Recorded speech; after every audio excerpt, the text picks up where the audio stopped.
Drew, thank you so much for taking the time to join us today. It's great to have you on the show. Thank you for having me. One of the things we want to talk to you about before we dive in, talk about this West Branch community and what it feels like to have back-to-back Baird Brothers Big Dog of the Valley winner. They were really showing up voting for you and Steven last week. It's just a great community all around. You see it at our football games. Everyone comes out and supports us, and we get big crowds in our games right now because we're doing pretty good. And it's just super nice that we have a good community around here. I mean, you guys answer the bell each and every week whenever there's any doubt that you could face the next one. You got another opponent here tonight in Alliance, and it's going to be a fun one. Up a couple divisions facing Division Three Alliance, the same Alliance that beat a certain Salem Quakers team, but going to face the Aviators tonight. What are you expecting from them, and what are you guys trying to implement on offense to go against Alliance? I'm expecting a lot of athletes on the field, and we just have to control the game and control the tempo of the game and limit the big plays. Drew, you've come on the stage this year as a quarterback for this team that I think a lot of people were kind of wondering what the quarterback position would look like this year when you guys lose Brock Hilliard to graduation. And you're not just you kind of stepping into an athlete role. I mean, you're making high quality quarterback throws on the run down the field. What was it like kind of stepping into this quarterback role this year and not just, using your athleticism, but actually using some high quality quarterback attributes? I have always been a quarterback, except last year I was a wide receiver, and I came into the Carrollton game, so I got some experience there. And just stepping into this role, I knew I had to show up and all that, and that's about it, really. So follow up, what was it like last year when, obviously Brock was doing his thing and doing great things and you got to be at the other end of the spectrum and be a wide receiver? Did that give you more kind of respect of your wide receivers and more intellect and what they're going to do and how they're going to run their routes and a bigger chemistry with the receivers that you have now? Yeah, I think that helped me a lot because then I had to run the routes, and now I'm throwing them this year, so I know where people should be and all that. What's the biggest thing about your game that you want to improve going into this playoff? That we know Division Four is going to be a gauntlet, and it's going to be the best of the best. You guys are sitting atop of it for a reason. What is one way you want to get yourself to be better? I just want to get better week in and week out and do anything I can to help my team, and probably I would say making the right reads most of the time, 100% of the time instead of maybe 90, maybe improve that. Yeah, he's not happy with 90. A 90 is still an A, but not on the football field. I want to give you a chance to shout out your offensive line because I think everyone talks about this offense. It's averaging about 49 points a game, and that doesn't happen without the big guys up front. So give a little bit of shout out and love to your offensive line so they're not mad at you after this interview. Oh, I love them. It runs through them. I know that, and they know that too. It just the whole offense runs through them, pass game and run game. It's just all through them. Talk to me a little bit about, yourself personally and the leadership qualities you kind of had to try to find with yourself. Was it something that you had to learn? Was it something that you were because obviously stepping into this quarterback role and improving an offense that was already really, really good last year, it takes some talent and it takes some leadership. So talk to me a little bit about what it was like trying to get the team to rally behind you, being the new starting QB. I think I had a lot of experience from Brock Hillier last year, and then my brother was also a quarterback at West Branch for 3 years. So watching him on the sidelines being a water boy, watching what he did and then what Brock did helped me a lot. I love that you brought up your brother because we have to talk about this family in the DeShields household. I mean, you have two coaches in the family that have both won over 300 games in their respective sports. You have the two older brothers that have both been phenomenal athletes, and you have you yourself. We've already talked to Penny DeShields, and she talked about how competitive that household is. Can you give us an insight into, from your perspective, the dynamic of your family and how you guys kind of work as a unit? It is a very competitive household. It's competitive because, I don't know if any other family argues about fantasy football this much, but we argue about that a lot. And then I think it helps us in the sports because, I don't know, we just don't like to lose. Do you guys have a fantasy league this year? Yes, we do. Who's winning?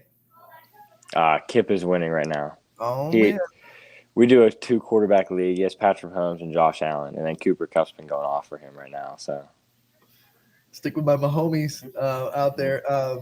Talk a little bit about the defense of West Branch and what you guys bring on the defense side. I don't think it gets talked about enough, the defense you guys are playing this year, because you are scoring 49 points a game. But other than Howland, every team has kind of been stifled by your defense. Talk about the work that you guys put in on that side of the field. we put in a lot of work. We only lost one. We lost free safety David last year, so we're returning a lot, and then middle linebacker Brock Smith. And we returned Steven, Nick, Jed, Jackson, and me. And I think that just helped a lot with the experience-wise. And then our up front is all new, but they've been showing up at week in and week out. We know how competitive the household is, but I think there's one thing you could say now. He's the only one with the big dog honors to his name now. Yep. He's got the big dog of the valley for the week. Drew, I think there's no doubt what you've done this entire season has more than deserved you to earn these honors of big dog of the valley, because I mean this offense has been absolutely amazing. And just talking about it, getting ready for playoffs, and just getting ready for that type of atmosphere, and going into the regular season atmosphere for a second, and seeing all these West Branch fans back, and we know how crazy that the West Branch community is for their football team. Talk to me a little bit about what it was like, because you played last year, a little bit different role, but talk to me about from last year to this year, how different of a feeling it is having that West Branch community back to support you guys. It just, I don't know. I feel like it's just demoralizing for other teams, because I feel like our place is really hard to play this year because there's like no seats in the stands right now, and we have those cowbells going, and I don't know. I feel like it'd just be hard. I think what's demoralizing is the fact that you'll go to some away games and you'll look and you'd say that there's more West Branch fans in the stands than there are fans for the home team. Yeah. You guys travel so well. Talk about, you're a multiple sport athlete and you get to go and play basketball, play baseball as well. It's a never ending kind of year for you. How do you kind of mentally switch once football season's over and get into basketball season, and then once basketball season's over, mentally switch into baseball? And what's that kind of like for you going through the school year? I don't know. I just feel like this is a tough one. Mentally, I feel like it's kind of like the same thing, just switching over from football to basketball. I mean, you're still competing, you're still doing the same thing every day, except it's just different muscles and all that. And then in the classroom, I feel like you just got to study and put time away to study for tests and quizzes. That being said, too, and we know the X's and O's is important, and we know making those reads and football IQ is huge. But looking at your football career, what has been the biggest thing non-football wise that you've taken away from your football coaches? Just how to be a good person day in and day out, and be a leader in the classroom, be a leader off the field anywhere, and just growing up with great coaches. Okay, so I'm going to put you on the spot for a minute. Yeah, because both your parents are coaches. Which one would you rather play for if you had to play for one of them? Walt or Penny? Probably my dad. I feel like my mom yells more than my dad most of the time. He needs a little bit of slack from it too. We know Coach DeShields, both of them too, do such a great job. Drew, I guess my final question for you too. I mean, you being a junior, you still have another year with this great community, but just looking at playing for this community, I mean, you have something special that not a lot of kids have, and a great community that backs you. What's your favorite thing about playing for West Branch? My favorite thing.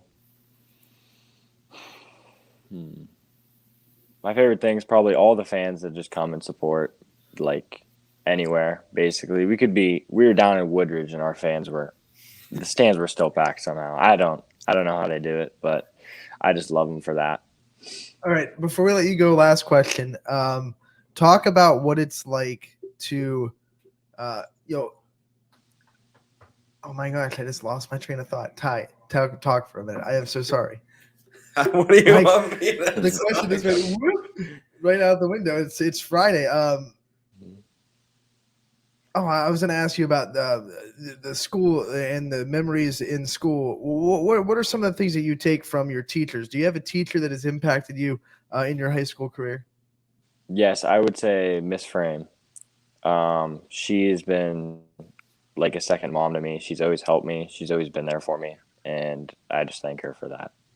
All right, Drew. Thank you so much for taking the time to join us today. It is game day. Good luck tonight, and we look forward to Thank you. talking to you again real soon. Okay, thank you for having me.